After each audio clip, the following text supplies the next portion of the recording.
I'm here with Rupert Stebbings again. We talked, I think time flies, just last year about the plans, Sure. and now it's here. We're here with the first Cessna Grand Caravan amphibious setup. So congratulations. What kind of progress is this that you guys are making? Amazing.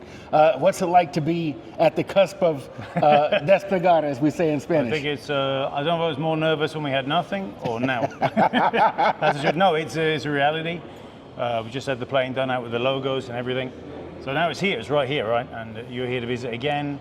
When we spoke last time, I think we were up in Rio Negro and there was nothing. Mm-hmm. It was just a plan. But it's been 2 years of work, Air Civil with all the other entities, but we're there, we're almost there. We're in the last few weeks. We have to bring the plane here to finish off the process, but now it's here, so the inspectors are here at the moment, and hopefully in a few weeks, we'll be up and about. Amazing. So I'm talking to you now, we're in June, and I don't want to jinx you or anything, but when do you think you'll make your first, I mean the plane's already flying of course, but Yep. but your first, let's say commercial Sure. flight carrying passengers? If all goes well, fingers crossed, we'll be registered in a week or so, and once we're registered, then we then go do the test flights. We go with Air Civil, they go with our pilots, they see what we can do, check our capacity, and then beyond that really, we're there. So it should be in the next few weeks.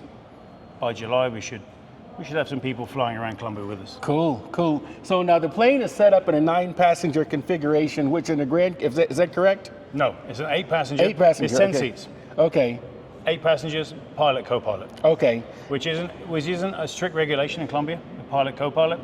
But for us at ALMA Air, absolutely, pilot and co-pilot Safety every first. single trip. And that's your decision. That's not a rule, but you guys are going above and beyond what the regulations require. Completely. I think it's when you're bringing something new to Colombia, you have a responsibility. Responsibility to the whole sector, for the amphibious airlines. And so, yeah, we're going above and beyond. It sounds spectacular. To us, it just seems completely rational. You have a pilot and a co-pilot when you're doing something new like this.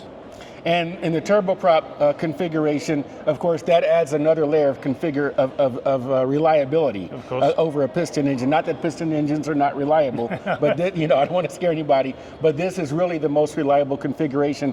Now let's talk about the, and you guys already have, I've seen you guys already have a website up, and so people can already Yep, sure. communicate with you, almaair.co or .com.co? It's .com, it's flyalma.com. Okay, flyalma.com, we'll be sure to include that. Now let's talk about the business model, the go-to-market model. So in Colombia, of course, we've got, we're in a mountain valley right here where we are. And Colombia has a lot of areas that are not accessible by road. Sure. Just 40 minutes from here, that was the Pacific Coast by air. And a lot of these towns out there, Nuquí, Bahia Solano, there are literally you can't drive to it. You have to arrive either in the slow boat coming up the Pacific Coast from Buenaventura, which is like the name is an adventure itself. It's an adventure, for sure. But this brings a whole different layer of connectivity. Riparian, we talk about some of these towns that lay along Rio Atrato up here or down in the Amazon. Sure. Who do you see as being really the primary users of a service? Who really, what is the need that you're filling? I think a lot of it is time arbitrage. Mm-hmm. We're sat here in the middle of Medellin. If you want to get up to Guatapé, where 3.8 million people go a year, 1.2 million cars, if you want to go up there, if you're lucky, it's 2.5 hours in a bus. On a long weekend, it can be longer. Here, 17 minutes, and you're already in the reservoir. Wow. So that's one time arbitrage. If you take a place like Mompox up on the coast, a lot of people want to go, but you can't get there. Cartagena to Mompox in the car, 5 or 6 hours. With us, around 40 minutes. And that's a constant story. The Pacific, yes, you can fly the Pacific already, but we've got companies asking us, could you go straight to the hotels? They don't want to get off a plane, do a transfer, then a boat. Can we just go straight? So we're in conversations with people along the Pacific as well. So it's a time arbitrage all over the country because, as we know, the infrastructure in Colombia, whether it's highways or whatever else, is still lacking. So we're trying to fill that gap and try and save time for everybody. One of the things I think about another higher level of travel is like you think about the business or first class. When we fly, we're here at Olaya Herrera Airport, and if we fly on a commercial flight, to the Pacific coast, we're limited to 10 kilograms. That's just a duffel Yeah, bag. sure. Okay, and so we can't really bring if we want to go fishing, say, exactly. you know, or something like that, or any kind of a family trip or something, or an extended stay, or I'm going to go out there, I'm a geologist or sure. somebody for research, then this brings a whole different level of flexibility. But there's the thing, it's only got the 8 seats, which leaves plenty of space, whatever else you want, like you say. If you want to bring your fishing tackle, if you want to bring a big bag, whatever you want to take with you. So it's got that comfort, it's got the space, so everyone's not having to make a decision every time they travel. It's like, oh, what can I put in, what can I fit? The idea is you travel comfortably and with what you want to take. I would imagine that things like research, scientific research, the different universities, but what about businesses? What kind of businesses? In Colombia, we obviously have mining, we have petroleum, Yep. but what other types of businesses can really take advantage of a service like this? I think you probably touched on two of the big ones, petroleum especially. Mining, depends where the mines are, if they're close to water, of course. I think all businesses, and especially you touched on research for universities.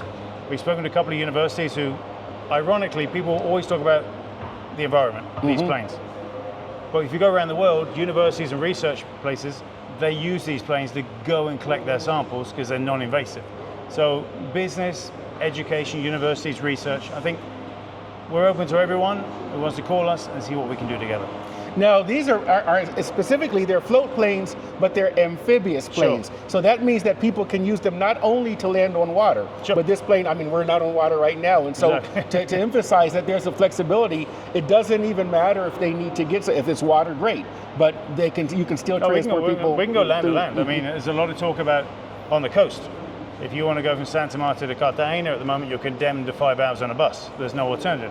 So once we've got a plane on the coast, you can call us anyway. If you want to go land to land, water to water, land to water, whichever option you want to do. And that's one thing, it's amphibious. A lot of people say it's a seaplane, it just floats around. Quite clearly it doesn't, because we're stood here in the middle of the airport. Exactly. And you know, so I know that you guys are going to be successful. You obviously have experience in aviation. You literally wrote the book on on kind of some of the success stories here in Colombia. You were on the board of directors of Viva Air, and now you're the CEO. Congratulations! I envy you. It's got to be a lot of stress, but a lot of fun at the same time. It's a lot of stress. It's great fun. It's a project bringing something completely new to Colombia. It's going to make people smile, a new experience. So, yeah, people talk about an airline, but it's more than that. It's an experience. It's a new way of arriving, a new addition to the tourism offering here in Colombia. And you know, this is great what you're doing, because aside from the business opportunity and the opportunity for passengers, you're connecting Colombians, you're connecting communities that are isolated and making them a little bit less isolated, and that leads to economic development, which leads for more opportunities for the inhabitants out there. You know, I mean, that's really well documented by the government here, by the United Nations. The fastest way to bring people out of poverty is bring tourism where it's possible. Obviously, people know that we have a sister entity called One in Inversión Social, which is a foundation here, and we'll be trying to work with them wherever we go, see if we can make an impact on the social side too, because it has to be more than just a business. In this day and age, you have to look around the country and see where you can help in other parts of life. You know, the leadership, and you know, that's true, because it allows, really turbocharges what One Inversión does, and with the leadership with Tatiana and Monica, who run that organization, I've seen firsthand the difference that they make here in Colombia. Exactly. So keep up the good work. I'm very excited for you, and we look forward to covering your progress. We'll take you soon, buddy. Cool. Take care. Cool, man. All right.